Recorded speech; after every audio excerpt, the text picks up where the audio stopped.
National election visitors प्रोग्रामच्या अंतर्गत आज आपल्या 32 रायगड लोकसभा मतदारसंघामध्ये 4 देशाचे डेलिगेट्स आलेले आहेत। त्यामध्ये श्रीलंका, बांगलादेश, कझाकिस्तान आणि झिम्बाब्वे या देशाचे प्रतिनिधी आहेत। हे सर्व प्रतिनिधी आज सकाळी 9 वाजता आपल्या मांडवा जेटीवर आलेले आहेत आणि आता ते अलिबाग विधानसभा मतदारसंघाचं जे डिस्पॅच चालू आहे, पोलिंग पार्टी रवाना करण्याचं काम चालू आहे, तर त्याचं ते निरीक्षण करत आहेत। त्यानंतर दुपारी ते काउंटिंग सेंटरला भेट देतील आपल्या आणि दुपारी 4 वाजता त्यांच्यासोबत आमची जिल्हाधिकारी कार्यालयामध्ये बैठक होईल। मग त्यांना आपण सर्व केलेली प्रक्रिया आहे ती समजून सांगणार आहेत, आपण काय काय तयारी केली आहे, काय काय नाही।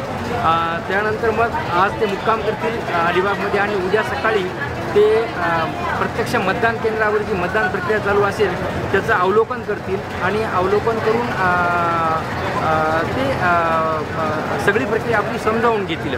अशा पद्धतीने त्यांचा आपण दौरा आयोजित केलेला आहे आणि मग 8 तारखेला ते सकाळी इथून मुंबईला रवाना होतील। अशा पद्धतीने एकंदरीत दौऱ्याचं नियोजन केलेलं आहे।